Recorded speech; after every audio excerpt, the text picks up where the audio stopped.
Good afternoon, everyone. I'm acutely aware I stand between you and your lunch, so we'll definitely make this as quick as we can. As you can probably tell, I'm just after about a laryngitis, so it might actually peter out even more quickly than we plan.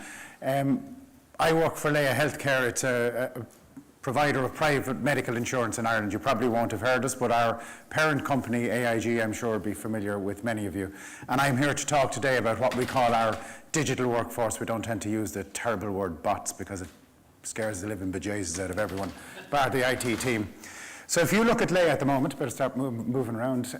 If you look at Leia at the moment, a member of the team, a business user can submit a ticket to the service desk to say, I need something done, and they attach a spreadsheet to it.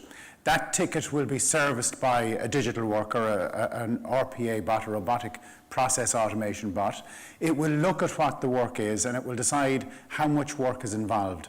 If it needs more assistance, it will ask some of its other digital workers, because it knows it has a particular SLA it has to reach to do it. So it'll call other digital workers in to get them to start working with it to get that work done.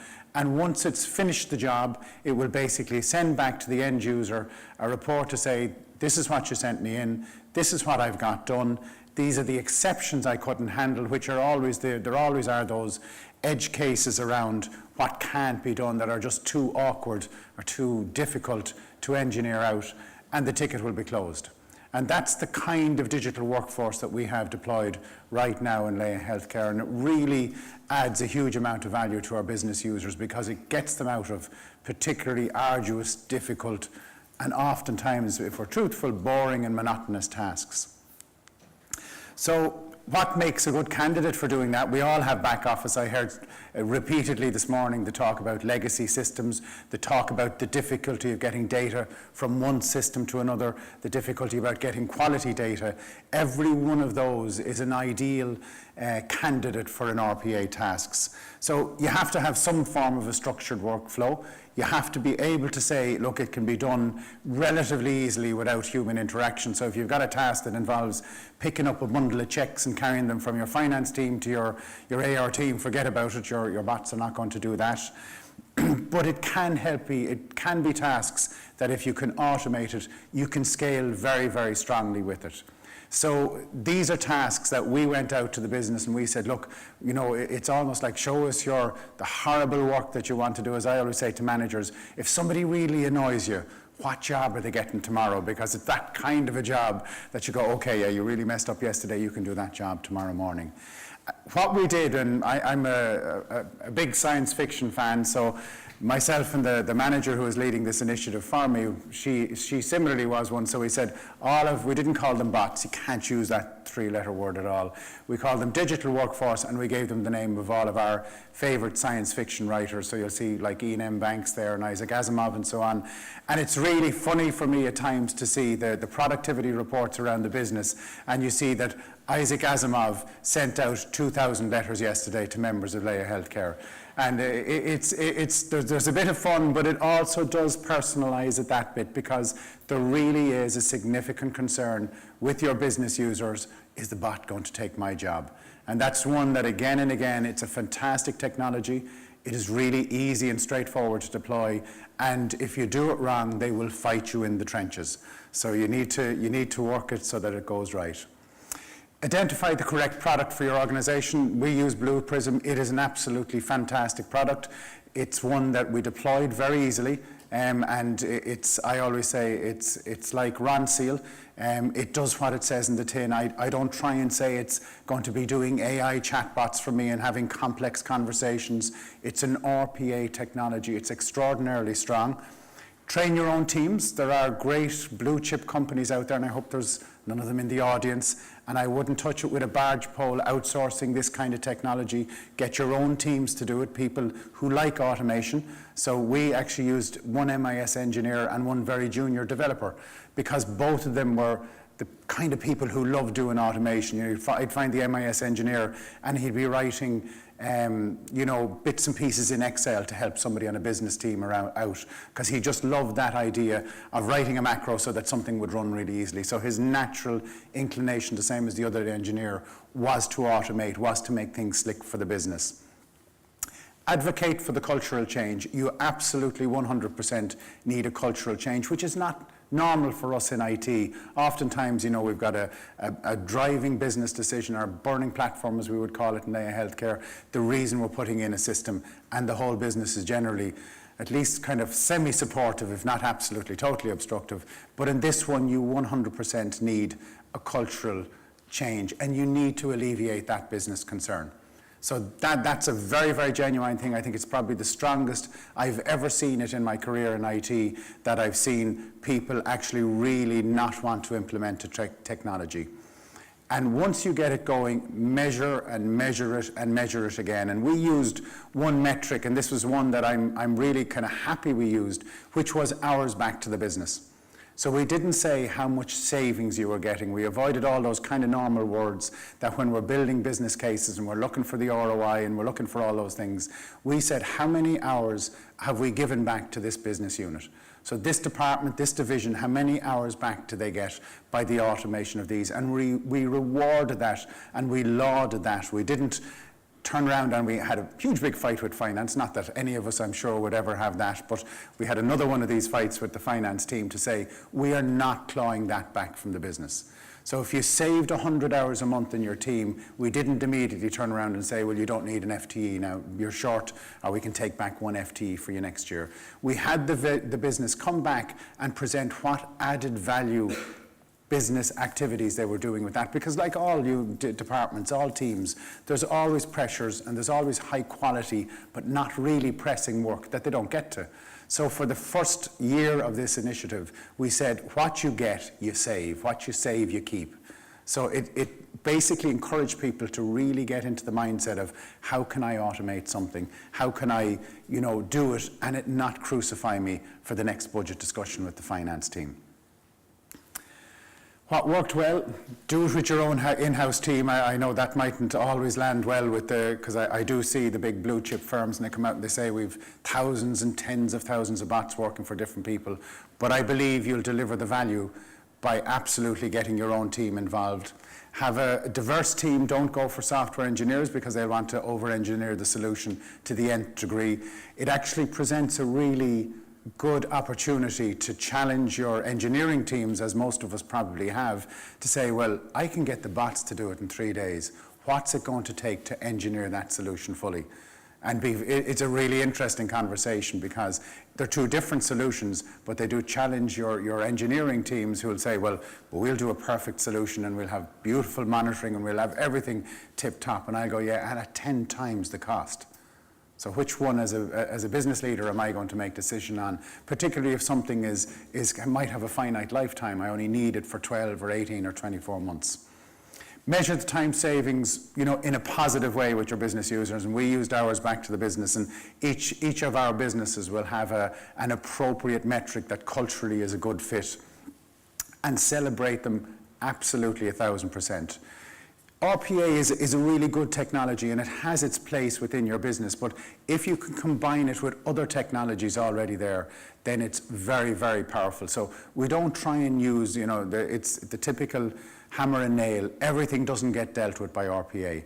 There's areas of the business that do need the engineering solution. We have all the different technologies that, very common ones to most of us, the Jiras, the Confluences, all the big backup systems. RPA is something that can work with them. So we have, one of my challenges as an IT director is, of course, my own team. We're the worst in the world for adhering to our own rules and regulations. So, we want to whitelist the software. It's a typical security concern. I want to control what software is installed within our business. But the engineering team say we have to be able to experiment. We have to be able to do things. We want to work quickly. We want to try new software. So I said, well, okay, you can do that. But what we do is a manager has to approve a request for a new virtual desktop or virtual server. The bot fully fulfills it, and in a month's time, the bot kills it, unless somebody has looked for the exception in the extension. So we can allow the kind of agility that our teams need without a significant overhead for somebody else who has to go, I need to put that in my diary or need to do it in a different way. Now, that setup and destruction of those kind of environments is all done through the existing tools we'd have from VMware and so on and so forth, all those kind of technologies. We're not trying to get the bots to get involved in that. They simply do what the sysadmins would have done previously, but they do it automatically, without intervention, and they make sure that we clean up the debris after us, because the last thing, and I'm sure we all have the same things, you don't want to be looking at, you've got an audit coming up and somebody checks a list of servers and you find something that should have been deleted 6 months ago, still sitting there, still being serviced. I would promote this technology. IT, one of the dangers I've seen, and in different people I've spoken to who've used RPA, is it's a great danger that we'll use it really to look after ourselves within IT. We can look and see how this can help us in setting up new users or setting up new systems or deleting systems. You really need to promote it heavily among your business teams, because that is where the massive gains are to be got. If you look at, and we all have them, areas like AR, areas like AP, areas like customer fulfillment, whatever our particular roles is. And I said earlier on, I heard quality, we use bots to work on our data quality, we use bots to work on legacy interfaces that are simply too expensive and too difficult and are just not worth the money to engineer proper interfaces for. When I say proper, I mean software engineer ones. We get the bots to do it, because it's a task that the bot will do relentlessly and will work really, really well. But that's the operational team. So IT teams, we can have a little bit of a habit of looking after ourselves first. Make sure that you're driving it very, very heavily with your business teams, because that's where the gold is. What didn't work so well, I suppose, and as somebody said earlier on, it's Chatham House rules. You will meet resistance. It was one that surprised me, I suppose. I wasn't expecting the level of resistance at time. You have to get your culture switched so that you reward it, because people are genuinely concerned about losing their jobs. Now, if you take this to the nth degree, they're right to be concerned about losing their jobs, because if we drive that level of automation, but the first tranche of it can be around giving time back to the business, getting to high value tasks. So we have people doing things that we never did before using the bots. Some of them are pure bot jobs, so that we said, okay, well, what can we do with that? Some are where there's just enough time has been released for them to focus on a higher value task that they simply couldn't get to. Never underestimate people's inability to describe their own process. This one I was not expecting. I was expecting, look, sure, we go into this particular team, they're wizards at it, they're really strong at it, and they give you maybe 60% of what they actually do on a day-to-day basis. So you do your first test runs with the bots, and your success rate is way lower than you expected. And you go, well, look, it failed on this, or it passed on this, this, and this. Why did they? Oh yeah, you have to do that if that comes up. Oh yeah, you have to do that if that comes up. It was a real surprise to me again, because you've got people who are so strong at what they do, but of course so much of it now is on automatic. Their ability to describe in detail, and the bot needs that detail, is actually quite a bit. So you need to partner with them to say, okay, the first runs of this are not going to be 80, 90%. You can hear it from your colleagues in another department, another team, that it's doing so much for them. Don't expect that initially, because we won't have valid descriptions. They'll be good, but they won't be good enough. A lot of the companies, and again, I challenge Blue Prism on it, their documentation is very, very comprehensive. To me, it was just too much. So we simplified it massively down to what you do if you're a business owner. You tell us literally what you want, you screenshot the steps, and we'll turn that into a process document. So that's probably, in full terms, could be 5 or 6 documents. That's simply too much of a burden for a company, I would think, getting set up. So I would say keep it simple right at the start, get people on board, show them the benefits. So keep the documentation really simple. Now, as we all know, like with specifications or requirements, there's a huge chasm between what was asked and what was delivered. But this is one that I think as IT professionals, as CIOs and so on, we can accept that we're going to have to do a little bit of rework on it, because it's so quick to do the rework. This is not a software engineering solution that if you miss a requirement at the outset, it could completely change the way you deliver the final solution. This is something you go back and say, yeah, we didn't pick up that this pop-up menu might come up. What do we do when this pop-up menu comes up? That's what we do. It's a very easy, modest, quickly made change to a process flow. So, I wouldn't be sweating the detail massively on missing bits and pieces on these. Biggest challenge, I suppose, I would have seen with some teams where I thought we could deliver a massive amount of value was where they said they were just too busy. You know, we're too busy to automate. We're so busy every day, every week, every month of the year, we can't get to you. And what we did there was we took business analysts who we got good at the RPA, and we put them in to gain some space. So even if we had to put somebody in that gained them 4 hours a week, my agreement with the manager of that team was that 4 hours a week is to write the next document and the next one after that, so that we just opened enough of a gap for them to be able to write their own process documents, to be able to give to us. But this is a technology, I suppose it's an interesting one, because when I was here today, I was listening to all of the different challenges that people spoke about. So we've got cloud services, we've got security, we've got legacy systems. We all face those. This is a technology that we can introduce relatively easily, relatively quickly, and it will actually be working within 6 to 8 weeks in any organization, if you put the right people and you have the right culture around it. And that's what we've done. And now my biggest challenge is we're looking at some of the initial jobs we wrote were only built with the bots, that the tasks were built on, that there was one automated worker, one digital worker working on it. And now we're realizing, because we're sizing up and the scale is getting bigger, that we need to go back and revisit the tasks so that they can, you know, multitask. Basically, there can be multiple digital workers working on it. But when you see the power of it, and we have seen that hugely in Leia Healthcare, you know, we have jobs that would have taken business teams weeks to do, that we can now get 10 digital workers to do in a matter of 24 hours. And that's a huge release to the business. It's a huge opportunity for them. Then they deal with the exceptions. I never ever would commit in a digital workforce arena that we'll do 100%. We'll do 90 or 95 or 98%. You get the last couple, you know what, that's where people are great at, because it's such a, if you've got this, that and the other kind of complicated scenario, I don't want to try and engineer the time in that.